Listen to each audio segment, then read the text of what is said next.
Praise the Lord. கர்த்தருக்கு ஸ்தோத்திரம், தேவனுக்கு மகிமை உண்டாதாக. இந்த நாளும் தேவனுடைய வார்த்தையை கேட்க வந்திருக்க தேவனுடைய பிள்ளைகளே, தேவனுடைய வார்த்தை வெளிப்படும் நேரத்தில் தேவன் நம்மளோடு கூட இடைப்படுகிற காரியங்கள், தேவனுடைய வசனங்களை நம்ம ஒவ்வொரு நாளும் பிடித்துக்கொண்டு தேவனுக்கு பிரியமாய் மாற வேண்டும். இந்த 2024 ஆண்டுக்குள்ள நாம் கால் எடுத்து வைத்திருக்கிறோம்.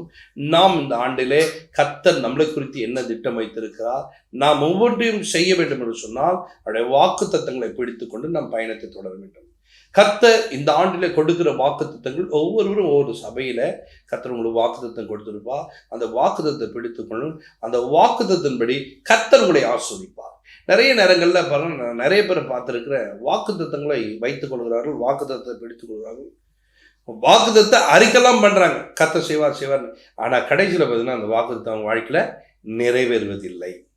வாக்குத்தத்தம் அவங்க வாழ்க்கையில் பழிப்பதில்லை. ஆமாங்க, அதை வெளியில் சொல்ல ஒரு சிலர்லாம் அப்படி வைக்க கேடு, அதனால சொல்ல மாட்டாங்க. என்ன பண்ணுவாங்கன்னா கம்முன்னு இருப்பாங்க. என்ன முதல் முடிஞ்சு போச்சு, அவங்க வாழ்க்கையில் அது நடக்கலைன்னு அர்த்தம். தேவனுடைய பிள்ளைகளை வாக்குத்தத்தங்கள் நம்முடைய வாழ்க்கையில் பலிக்கும், நடக்கும். அது எப்பொழுது? கலாத்தியர் புஸ்தகத்தை நீங்கள் எடுத்துக்கணும்னா அது 4ஆம் அதிகாரம் 28ஆம் வசனத்தை வாசிக்கும் போது பாருங்க. சகோதரரே, நாம் ஈசாக்கை போல வாக்குத்தத்தத்து பிள்ளைகளா இருக்கிறோம். உங்களை பார்த்து சொல்கிறார் சகோதரரே, உங்களை பார்த்து சொல்கிறார் சகோதரரே, நாம் எல்லாம் ஈசாக்கை போல வாக்குத்தத்தினுடைய பிள்ளைகளா இருக்கிறோம். நீங்கள் யாராம்? வாக்குத்தத்தத்தினுடைய பிள்ளைகள். வாக்குத்தத்தம் உங்களுக்குரியது, நீங்கள் வாக்குத்தத்தத்துக்குரியவர்கள். வாக்குத்தத்தம் உங்களை தேடி வந்திருக்கிறது. அப்போ உங்களுக்கு பலிக்காம யாருக்கு பலிக்க போகுது? உங்களுக்கு கிடைக்காம யாருக்கு கிடைக்க போகுது? உனக்காக கொடுக்கப்படுகிற வாக்குத்தத்தம் அது உனக்காகவே வந்திருக்கிறது. அது உன் வாழ்க்கையில நிச்சயமாய் பலிக்கும், நிச்சயமாய் நடக்கும், நிச்சயமா அற்புதம் செய்வான். உனக்காகத்தான் வாக்குத்தத்தம் கொடுக்கப்பட்டிருக்கு. பாருங்க, எத்தனையோ பேர் வாக்குத்தத்தம் எடுக்கிறாங்க, ஆனா உனக்கு மாத்திரம் ஒரு வாக்குத்தத்தம் டிஃப்ரெண்டா வருது. நிறைய பேர் பாருங்க, இன்னைக்கு என்ன வாக்குத்தத்தனை மறந்துறாங்க. ஒரு கூட்டம் வாக்குத்தத்தை ஞாபகத்தை வைத்துக்கொண்டு இந்த வாக்குத்தத்தை நிமித்தமா கர்த்தரை ஆஸ்வதிப்பா, என்னை வழிநடத்துவா, எனக்கு உதவி செய்வான்னு சொல்லிட்டு நிறைய நேரங்கள்ல கர்த்தர் உங்களோட கூட பேசுவார். எனக்கு கூட ஒரு வாக்குத்தத்தை சபையில ஒரு கார்டு எடுக்கும்போது அந்த கார்டில் பார்த்தீங்கன்னா சொல்றாரு, அந்த வாக்குத்தத்தை எப்படி கொடுத்துருக்கான்னு சொன்னா, என்னுடைய சமாதானத்தை உனக்காக வைத்து போகிறேன்னு சொல்றாரு. அப்போ நான் சந்தோஷப்படுறேன், கர்த்தருடைய சமாதானம் எனக்குள்ள இருக்குது. எனக்குள்ள இருக்க சமாதானம் தான் நான் குறைவுபட்டவனாய் காணப்படுவேன். ஆனால் கர்த்தருடைய சமாதானம் எனக்குள்ள வரும்போது நான் நிறைவுள்ளவனாய், உயர்ந்தவனாய், சிறந்தவனாய் நான் இருக்க முடியும் என்பதை நான் நம்புகிறேன். நல்லலுயா. இன்றைக்கும் தேவனுடைய பிள்ளைகளை நிறைய நேரங்களில் நிறைய காரியங்களை நம்ம என்ன பண்ணுறோம், சோர்ந்து போகிறோம். ஏன் வாழ்க்கையில் இது, ஏன் வாழ்க்கையில் இந்த மாதிரி குறைவு, ஏன் இப்படி இருக்கிறேன் அப்படின்னு சொல்லிட்டு நிறைய நேரத்தில் உன் வாழ்க்கையில் கர்த்தர் உன்னை கொண்டு ஒரு பெரிய காரியம் செய்வதற்காக வாக்குத்தத்தங்கள் வந்து, வாக்குத்தத்தம் வரும்போதெல்லாம் உனக்கு ஆப்போசிட்டாக தான் இருக்கும். நிறைய நேரத்தில் வாக்குத்தத்தம் எப்படி இருக்கும்? ஆப்போசிட்டாக நடக்கிற மாதிரி தான் தெரியும். ஆனால் நீ தான் வாக்குத்தத்தை பிடிச்சுக்கிட்டு கர்த்தர் நிச்சயமா என் வாழ்க்கையில் இது செஞ்சிருவாரு, நிச்சயமா என் வாழ்க்கையில் நடக்கும்னு சொல்லிட்டு நீ நம்பிக்கொண்டிருக்க வேண்டும். அல்லேலூயா.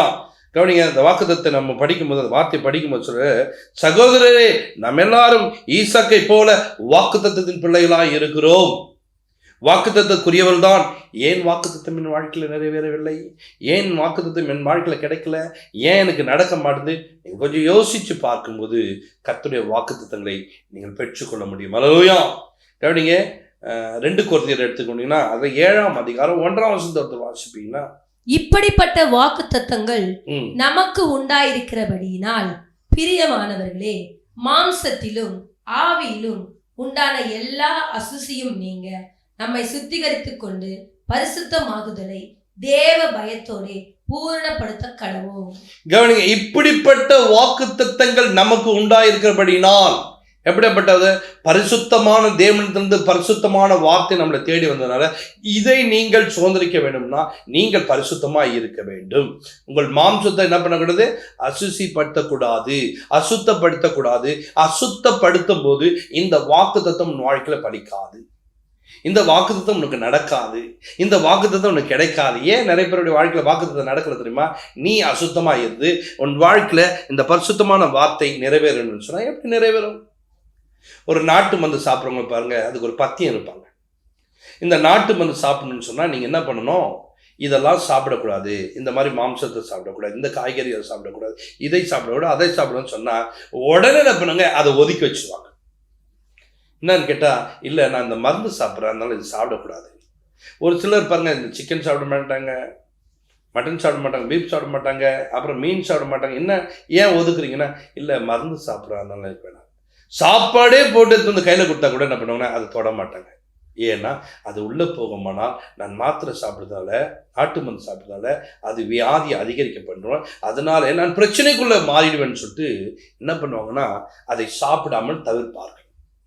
ஒரு சாதாரண ஒரு மருந்தே, மனிதன் கண்டுபிடிக்கிற ஒரு மருந்தே உன் வாழ்க்கையில் உன் சரீரத்தில் ஒரு மாற்றத்தை கொடுத்துன்னு சொன்னால், அதனால பிரச்சனை சந்திப்பேன்னு சொன்னா, தேவன் கொடுக்கிற ஒரு பரிசுத்தமான ஒரு வார்த்தையை நீ சுதந்திரிக்க போறாயே, அதனாலே நீ என்ன பண்ண வேண்டும்னா உன் மாம்சத்தை அசுசிப்படுத்தக்கூடாது.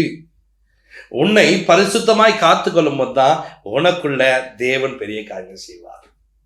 ரொம்ப சிம்பிளான விஷயம். நீ உன்னை பரிசுத்தமா வச்சுக்கினா தான் கர்த்தர் உனக்கு அற்புதம் செய்வா, வாக்கு தத்தம் உன் வாழ்க்கையில பலிக்கும். அல்லேலூயா. கவனிங்க, சகோதராகிய நம்மை குறித்து ஆண்டவர் சொல்றாரு. என்ன சொல்றாருன்னா, கவனிங்க, இப்படிப்பட்ட வாக்குத்தத்தங்கள் நமக்கு உண்டாயிருக்கிறபடியினால் பிரியமானவர்களே, மாம்சத்திலும் ஆவியிலும் உண்டான எல்லா அசுசியும் நீங்க. இங்க பாருங்க, மாம்சமா இப்ப ஆவிலையும் ரெண்டு இடங்கள்ல நீங்கள் எப்படி இருக்கணுமா, சுத்தமாய் வைத்துக் கொள்ள வேண்டும், சுத்தமாய் காத்து கொள்ள வேண்டும், சுத்தமாய் இருக்க வேண்டும். இருந்தால் வாக்குத்தத்தம் வாழ்க்கையில் பலிக்கும், வாக்குத்தத்தம் நடக்கும். இன்னைக்கு ஒரு சிலருக்குலாம் ஒரு சின்ன சின்ன காரியம் நடக்கும், உடனே பாருங்க பத்தியா வாக்குத்தத்தம் எப்படியா, ஏங்க இதை நடத்துறது ஏங்க இதை நடத்தாம போயிடுச்சு, இதை செய்தவர் ஏங்க இதை செய்யாம போயிட்டார். அப்ப பாருங்க, ஒரு சில சின்ன சின்ன காரியங்களை வைத்து கர்த்தர் எனக்கு செஞ்சுதான் சொல்லுத, கர்த்தர் இதை விட பெரிய காரியங்களை செய்யக்கூடியவர், உனக்கு உதவி செய்யக்கூடியவர், உன்னை ஆசீர்வதிக்கக்கூடிய, உன் தேவையை சந்திக்கக்கூடிய தேவன். அப்ப கர்த்தர் உனக்கு இதை செய்ய வேண்டும் என்று சொன்னால் நீ மாம்சத்துல மாத்திரம் இல்ல, ஆவியிலும் பரிசுத்தமாய் இருக்க வேண்டும், பக்தியாய் இருக்க வேண்டும். அப்பொழுதுதான் கர்த்தர் கொடுத்த வார்த்தை உன் வாழ்க்கையில் நிறைவேறும். கர்த்தர் சொன்னா அப்படியே நடக்கும். அது நடப்பதுக்கு நம்மனா பரிசுத்தமா இருக்கணும். பரிசுத்தம் இல்லாம போச்சுன்னா ஆண்டவருடைய வாக்குத்தத்தம் உன் வாழ்க்கையில் பலிக்காது. கவனிங்க, வேதத்தில் பார்க்க 1 யோவானை பார்க்கும்போது 1 யோவான்ல 3ஆம் அதிகாரம் 3ஆம் வசனத்தை நம்ம பார்க்கிறோம்.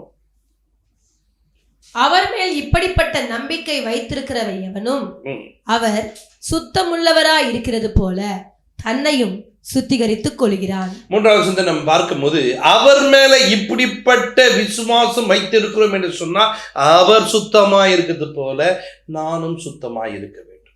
நீ அசுத்தமா இருப்ப, அவருடைய வார்த்தை உனக்குள்ள பலன் எப்படி பலிக்கும் யோசிச்சு பாருங்க. இந்த வேத புஸ்தகத்தில் உள்ள வார்த்தைகள் பரிசுத்தமானது. உன் பைபிள் என்ன போடப்பட்டிருக்கு? பரிசுத்த வேதாகமம். இதுக்கு பேர் என்னது? பரிசுத்த வேதாகமம். அதுல இருந்து ஒரு வசனம் உன்னை தேடி வந்து சொன்னா நீ பரிசுத்தமா இருக்க வேண்டும், அதை ஆண்டு அனுபவிக்க வேண்டும்னா, அது உன் வாழ்க்கையில் நடக்கணும்னா நீ யாரா இருக்கணும்? இப்போ பரிசுத்தமா இருக்கணும், பரிசுத்த வாட்டியா இருக்கணும், பரிசுத்தவானா இருக்கணும். இந்த பரிசுத்தவானா எதுல இருக்கணும்னு சொன்னா மாம்சத்துல இருக்க வேண்டும், ஆவியில இருக்க வேண்டும். அவர் பரிசுத்தவான், பரிசுத்தமா இருக்கிறார். அதுல 4ஆம் வசனத்தை வாசிக்கும் போது பாத்தீங்கன்னா, பாவம் செய்கிற எவனும் நியாய பிரமாணத்தை மீறுகிறான், நியாய பிரமாணத்தை மீறுகிறதே பாவம். பாவம் செய்கிற எவனும், பரிசுத்தம் இல்லாமல் போகிறவனை குறித்து சொல்ற, பாவம் செய்கிற எவனும், பரிசுத்தம் இல்லாமல் போற பத்தி அதான் பாவம். இந்த பாவம் செய்கிற எவனும் நியாய பிரமாணத்தை மீறுகிறானா, நியாய பிரமாணத்தை மீறுவதே பாவம். அப்ப கர்த்தர் விரும்புற ஒரு காரியம்னா பரிசுத்தம். இந்த பரிசுத்தம் உள்ளவர்களாய் நீங்கள் இருப்பீர்கள் சொன்னா, பரிசுத்தம் உள்ளவர்களாய் நீங்கள் வாழ்வீர்கள் சொன்னா, கர்த்தர் உனக்கு தந்த வாக்குத்தத்தத்தை நிறைவேற்றுவார். உனக்கு தந்த வாக்குத்தத்தம் வாழ்க்கையில் பலிக்கும். உனக்கு தந்த வாக்குத்தத்தால நீ ஆசீர்வாதம் இருப்ப, உன் பிள்ளைகள் ஆசீர்வாதம் இருப்பாங்க, உன்னை சார்ந்தவர்கள் எல்லாம் ஆசீர்வாதமா இருப்பாங்க. அப்ப இன்னைக்கு பாருங்க, இப்படி ஆசீர்வாதமா இருக்க வேண்டிய நீங்க, நான் எப்படி வேணாலும் வாழ்ந்துட்டு, ஆமா வாக்குத்தத்தை எத்தனையோ வாக்குத்தத்தை எடுத்துட்டேன், என் வாழ்க்கையில் ஒண்ணுமே பலிக்கல. நீ சரியில்லாம வாழ்ந்துட்டு தேவனுடைய வாக்குத்தத்தங்களை குறைவா பாக்குறியா? நீ சரியாய் வாழ்ந்து பாரு. இந்த வாக்குத்தத்தங்கள் எல்லாம் இப்போது சொல்லப்படுகிற எல்லா வாக்குத்தம் உன் மேல வந்து என்ன பண்ணுமா, அது பலிக்கும் என்று சொல்லியிருக்கிறான். அப்ப பாருங்க, வாக்கு தத்தங்கள் உன் மேல வரணும், உனக்கு அது நடக்கணும்னு சொன்னா நீ பரிசுத்தமா இருக்க கற்றுக்கொள். ஒரு பரிசுத்த ஜீவி வேண்டும், ஒரு பரிசுத்தமான ஒரு வாழ்க்கை வாழ வேண்டும். அந்த பரிசுத்தமான வாழ்க்கை வாழ்வதற்கு நீ பிரயாசப்பட வேண்டும். எப்படி பிரயாசப்படலாம், எப்படி நடக்கலாம், எப்படி வாழலாம் யோசிச்சுப்பா. இன்றைக்கு கர்த்தர் உன்னை குறித்து ஒரு பெரிய திட்டம் வைத்திருக்கிறார். ஒரு பெரிய திட்டத்தோடு நீ நடந்து கொள்ள வேண்டும். நம்ம வாசிச்சோம், கவனிங்க. 2 யோவான்ல 7ஆம் அதிகாரம் 1ஆம் வசனத்தை வாசிக்கும் போது பாருங்க, இப்படிப்பட்ட வாக்குத்தத்தங்கள் உனக்கு கொடுக்கப்படும். நீ எப்படி நம்ம மாம்சத்திலையும் ஆவியிலும் பரிசுத்தமா இருக்கணும். நீங்க பிரியமானவர்கள், நீங்க பிரியமானவர்களை குறித்து தான் ஆண்டு சொல்ற. நீ மாம்சத்துல ஆவியில பரிசுத்தமா இருக்கணும். அதுக்கு மேல இருக்கிற ஒரு வசனத்தை வாசிக்கும் போது 2 Corinthians 6:18 நீங்க வாசிக்கும் போது அங்கே தேவன் உங்களோடு கூட இடைப்படுகிறார். அங்கே ஆண்டவர் வேறு பிரிக்கிறார். எல்லாரையும் என்ன பண்றாரு? அங்க நீங்க 6ஆம் அதிகாரம் முழுவதும் நீங்க வாசி வரீங்கன்னா அங்க அவிசுவாசிகளோடு நமக்கு என்ன பண்ண கூடாது? பங்கு இருக்கக்கூடாது. ஒளிக்கும் இருளுக்கும் ஐக்கியமேதுன்னு சொல்லிட்டு அங்க பிரித்து பிரித்து பிரித்து பிரித்து கொண்டு வர கடைசி வசனம் 18ஆம் வசனத்தை வாசிக்கும் போது பாருங்க, அப்பொழுது நான் உங்களை ஏற்றுக்கொண்டு. கவனிங்க, இப்படி பிரித்தெடுக்கப்பட்ட ஒரு மனிதன் பரிசுத்தமாய் வாழ வேண்டும் என்ற மனிதனை குறித்து சொல்றாரு. அப்பொழுது நீ பரிசுத்தமாய் வாழ்ந்தா அப்பொழுது நான் உங்களை ஏற்றுக்கொண்டு உங்களுக்கு பிதாவாய் இருப்பேன். உங்களுக்கு பிதாவாய் இருப்பேன். நீங்கள் எனக்கு குமாரரும் குமார்த்திகளுமாய் இருப்பீர்கள் என்று சர்வ வல்லமையுள்ள கர்த்தர் சொல்கிறார். பாத்தீங்களா? நம்ம வாசிச்சோமே, நீங்கள் தேவனுடைய பிள்ளைகளா இருக்கணும். எப்ப பிள்ளைகளா இருக்கும்? நீ பரிசுத்தமா வாழும்போது தான் அவருடைய பிள்ளைகளாய் மாறும். அவர் உங்களை ஏற்றுக்கொள்கிறாராம். நீங்கள் அவருடைய பிள்ளைகளாய் இருக்கிறீங்களா? குமாரன் குமார்த்திகளா இருக்கணும். எப்போ? பிரித்தெடுக்கப்பட்ட ஒரு வாழ்க்கை, பரிசுத்தமான ஒரு வாழ்க்கை வாழும்போது நீங்கள் அவருடைய பிள்ளை. அவருடைய பிள்ளைகளுக்கு அவருடைய வாக்குத்தத்தை நிறைவேறுமா நிறைவேறாதுங்களா? நிறைவேறக்கூடியது. என் வாழ்க்கையில் நிறைவேறும். எத்தனையோ ஆண்டுகள் வாக்குத்தத்தம் எடுத்து நிறைவேறாமல் போயிருந்தால் இந்த ஆண்டிலே கர்த்தர் உனக்கு கொடுத்த வாக்குத்தத்தம்லாம் நிறைவேற வேண்டும் என்றால் நீ என்ன பண்ண வேண்டும்? பரிசுத்தமாய் வாழ வேண்டும். 2024 இந்த ஜனவரி மாதம் நீ பரிசுத்தமா வாழ கற்றுக்கொள். பரிசுத்த ஜீவி வேண்டும். இந்த பரிசுத்த ஜீவி உனக்குள்ள இருக்குமானால் கர்த்தர் உன்னை கொண்டு ஒரு பெரிய காமிச்சுவார். உன்னை அவர் ஆஸ்வதிப்பார். உன் தேவையை அவர் சந்திப்பார். உன்னை அவர் நிறைவாய் நடத்துவார். நாம் நிறைய நேரங்களில் பாருங்க, அந்த பிரித்தெடுக்கப்பட்ட ஒரு வாழ்க்கை வாழாமல் எல்லாரோட சம்மதிச்சு எல்லாரும் ஃபங்க்ஷன் அப்போதும் ஊருக்கு முன்னாடி போய் அங்கே உட்காந்துன்னு அங்கே போய் கும்பல இருக்குது. இல்லைங்க, நான் பிரித்தெடுக்கப்பட்ட ஒரு மகன், நான் பரிசுத்தமாய் வாழ வேண்டும் என்று உன்னை தேவனுக்கென்று அர்ப்பணிக்க வேண்டும். தேவனுக்கு பிரியமா நடத்த வேண்டும். தேவன் உன்னை கொண்டு ஒரு பெரிய காரியங்களை செய்ய வல்லவராய் இருக்கிறார். அவர் உன் தேவையை சந்திக்கிற தேவனா இருக்கிறார். நீங்கள் பாருங்க, யோசுவா புத்தகத்துல நம் 3ஆம் அதிகாரம் 5ஆம் வசனத்தை வாசிக்கும் போது அங்க பாருங்க, யோசுவா ஜனங்களை நோக்கி உங்களை பரிசுத்தம் பண்ணிக் கொள்ளுங்கள். என்ன பண்ணணுமா? பரிசுத்தம் பண்ணிக்கொள்ள வேண்டுமா? நாளைக்கு கர்த்தர் உங்கள் நடுவிலே அற்புதங்களை செய்வார் என்றான். அற்புதம் நடக்க வேண்டும் என்று சொன்னால் பரிசுத்தம் முக்கியம். பரிசுத்த ஜீவி முக்கியம். பரிசுத்த வாழ்க்கை வாழ வேண்டும். இன்றைக்கு நாம் பாருங்க, ஆலயத்துக்கு போவேன், ஏமாத்துவேன், பொய் சொல்லுவேன், திருடுவேன், எல்லாம் பண்ணுவேன்னு சொன்னா உன் வாழ்க்கையில வாக்குத்தத்தம் நிறைவேறாது. அசுத்தமான மனிதன் உன் கூட யார் இருப்பாங்க? தேவையில்லாத ஆவிகள் தான் கிரியை செய்யும். தேவ ஆவியான ஒரு உன்னோடு கூட இருக்க வேண்டும்னா, தேவனுடைய வசனங்களும் கூட இருக்க வேண்டும்னா நீ யாரா இருக்கணும் தெரியுமா? இந்த சத்தியத்தின் பிரகாரம் நீ பரிசுத்தமாக்கப்பட வேண்டும். கேட்கிற வசனத்தின் பிரகாரம் நீ பரிசுத்தமாக. நாளைக்கு கர்த்தர் உன் நடுவில் ஒரு பெரிய காரியங்களை செய்யணும்னா இன்னைக்கு நீங்கள் யாரா மாறணும்? கவனிங்க, நாளைக்கு உங்கள் நடுவில் பரிசுத்தமா இருந்தால் இன்றைக்கு கர்த்தர் உனக்கு அற்புதம் செய்வார். நேற்றைய தினத்துல நான் சுத்தமா வாழ்ந்துட்டேங்க, இன்னைக்கு பரிசுத்தமாயிடுங்க. இன்னைக்கு பரிசுத்தமா வாழ்ந்து பாருங்க, நாளைக்கு உனக்கு அற்புதம் செய்கிற தேவன் உன் வாழ்க்கையில் அற்புதம் செய்வார். வாக்குத்தத்தம் நிறைவேறும். தேவன் உனக்கு உதவி செய்கிற தேவனா இருக்கிறார். உன் வாழ்க்கையில என்ன வாக்குத்தத்தத்தை தேவன் கொடுத்தாரோ அது அப்படியே நிறைவேறும். பரிசுத்தமா வாழுங்க, பக்தியா இருங்க, கர்த்தர் உங்களை ஆசீர்வதிப்பார். இன்றைக்கும் தேவனுடைய பிள்ளைகளை இந்த வார்த்தைகளை கேட்டு அப்படியே விட்டு விடாதீங்க. தேவனோடு கூட நெருங்க, பழங்க, கர்த்தர் உங்களை ஆசீர்வதிப்பார். ஜெபிப்போம். பரலோக பிதாவே, நமக்கு நாங்கள் நன்றி செலுத்துறோம். நம்முடைய பிள்ளைகளா இருக்கிற ஒவ்வொருவரும் உம்முடைய சமூகத்துல உண்மையும் முத்தமாய் வாழ, பரிசுத்த ஜீவன் ஜீவிக்க ஆண்டவரே எங்களை உம்முடைய பிள்ளையாய் தெரிந்து கொண்டிருக்கீங்க. நீர் பரிசுத்த, நாங்களோ அநேக நேரங்களில் அசுத்தமான மனிதராய் காணப்படுகிற ஒவ்வொருவரும் ஆண்டவரே இன்றைக்கு அந்த அசுத்தங்களை விட்டு விலகி பரிசுத்தமாய் தன்னை காத்து கொண்டு தேவ வாக்குத்தத்தங்களை பிடித்து கொண்டு அந்த வாக்குத்தத்தங்களை சுதந்திரிக்கிற மனிதராய் மாற கர்த்தாவே நீர் ஆசீர்வதியும். இப்படி தேவைகளை கர்த்தர் சந்தியும், நிறைவாய் நடத்தும்.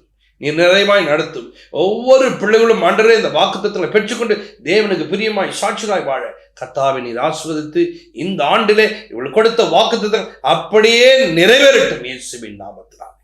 பரிசுத்தமாக்கப்பட்டும் மாம்சத்திலும் ஆண்டவரே ஆவியிலும் பரிசுத்தமாய் இருக்க தேவனுடைய ஆசீர்வாதம் இயேசு கிறிஸ்து மூலமா ஜெபங்கள் இருக்கும் நல்ல பிதாவே.